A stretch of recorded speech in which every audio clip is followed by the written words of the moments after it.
Takambako za kusokonekera kwa ubongo komwe kumapangisa kuti ana asamakhazikike komanso asamakhale ndi chidwi. Attention Deficit Hyperactivity Disorder, mwachidule ADHD. Theka kapena kuti half la ana amenewa akamakula ubongo wawo ukamakula umatha kumazilongosola okha, ndipo akakula zizindikiro zomwe anali nazo ali ana zija zimatha kuchoka.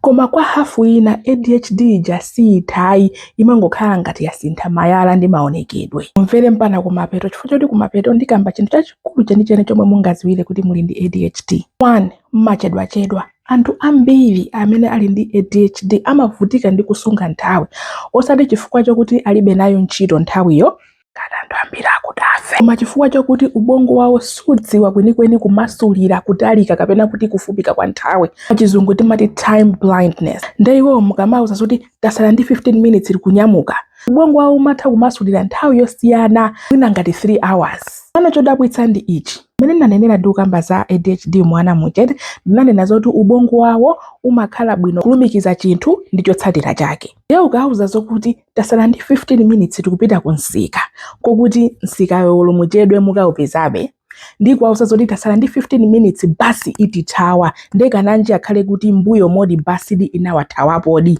Amasunga nthawi bwino kwambiri akadziwa zokuti kusasunga nthawi kwawo kukhala ndi chotsatira choyipa china chake.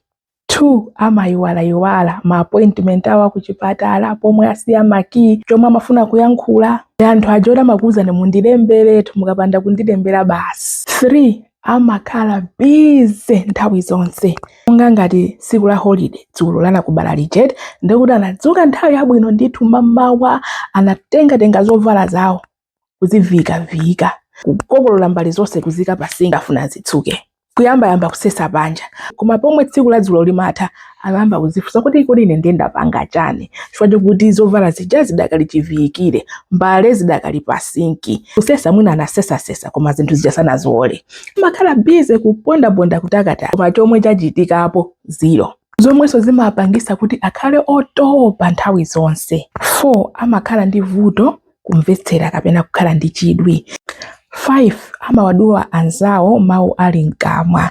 Iwo pamene akhala pamangoona ngati akapanda kunena zomwe amafuna nene zija ayiwala. 6. Mmakonda kunena kuti mupangabe nthawi ina kapena kuti pachizungu procrastination. Mangoti ndipangabe kena kuona kanthawi kamodzi last minute kumazapanga nozonse zija mukakhala kuti muli ndi ka energy kena kake.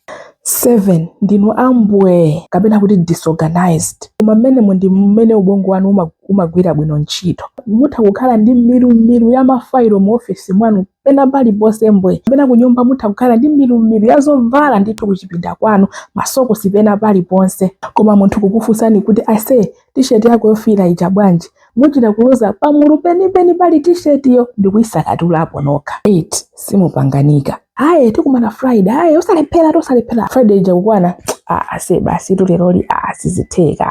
Zinthu zambiri zimakhala on your terms kapena kuti pa nthawi yomwe inu mukufuna. Ndisanapitirire chonde osayiwala kupanga subscribe ku YouTube kwathu, link yake ndisiya m'makomentimu. Maso pacha ndinanena kuti ADHD imatha kuoneka mosiyana mwa azimayi. Anthu a ADHD makamaka azimayi amatha kukhala obsessed kuti ndi chani. Chidwi chopitirira muyezo chija chozunguza mutu pa munthu. Atha kukhala wamuna, atha kukhala wamkazi, atha kukhala munthu omuziwa, atha kukhala munthu osamuziwa. Azimayi ambiri a ADHD akapita ku nyumba nthawi yogona ndikuti amakhala akuzifunsa mafunso ambirimbiri. Amene uja ndamuyankhula bwino angafatana nazayang'ana kumbali. Zinthu zambiri zimakhala kutisokoneza. Koma suti tikamayenda nthawi zonse timakhala kutsonya kapena kuti kulalatizana ndi anthu ya. Chifukwa chokuti ubongo wathu umakhala kutiletsa kapena kuti sichina chilichonse chomwe tifunika kuti ife tichitepo kanthu. Koma anthu a ADHD chiletso chimenechi chimakhala chatalikira pang'ono. Ndi nthawi zambiri amakhala waniwaya kungotere ayankhula zina zake, ndipo nthawi zambiri zimakhala zosagwirizana muyezo wake ndi zomwe zachitikazo. Nawo ndikudziwa zoti anthu ena amangokhala amwano chabe, sindikuwabakira. Anthu a ADHD amazakuza nzoti sepepa sindimaziwa kuti chinachitika ndi chani, nangozindikira ndayankhula. Samaoneka ngati zinthu zijanazichalira. Ipepani ndayiwala kuti ndi pa namba chani. Ndingodena kuti ndi pa namba 11.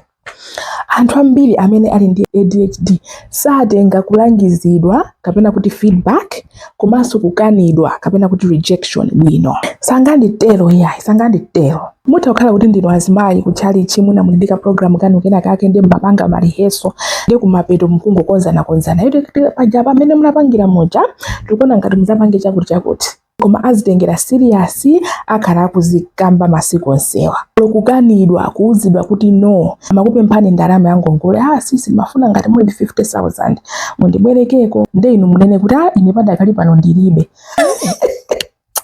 Bakunyozani mango kuyiyesane ndi mazwazo kuti ndinoumira. Komanso chifukwa cha impassivity kupanga zinthu zambiri mosaganiza muja amapezeka zoti ali ndi mavuto ambiri azachuma. Sadusa amayi amasuti agula, sadusa amayi amapoto agula. Kuti aja kugulisa galimoto yawo yabwino ija akatenga ndalama ku village bank akagula galimoto ija. Kupanga ziganizo zikulu mosaganizira bwino kuti zimenezi zindithandiza kapena ayi. Anthu ambiri amene ali ndi ADHD amakhala ndi stress kapena kuti nkhawa. Chifukwa chakuti amakhala akudandaulidwa kwambiri ndi mmene zonse zindanenera amwe mukhoza kupanga imagine kuti zimapanga affect kapena zimakhuza kwambiri mabanja awo, ntchito zawo. Kuziwa kuti ADHD aperekedwa kwambiri kwa anthu ngati nthenda ayi uli ndi ADHD kuti pa zinthu zambiri zomwe ndanenazi anthu ambiri tazionamo ndithu kuti zinthu zinazo timapanga. Koma siku ina aliyense amene ali ndi zimene ndakambazi amene ali ndi ADHD timanena kuti uli ndi ADHD zikakhala kuti zinthu zimene zimachitika pafupi kufika pokuti zimakhuza kwambiri moyo wanu, mwina zimakutayisani mimayi wa ntchito, mwina zimakudanisani ndi anthu, ndi anzanu, ndi abale anu. Ngati mukukayikira kuti muli ndi ADHD mawa tiwona zinthu zina zomwe tingathe kumapanga tsiku ndi tsiku kuti moyo wathu ukhaleko wabwino tili ndi ADHD. Zikomo kwambiri mwakoma nonse.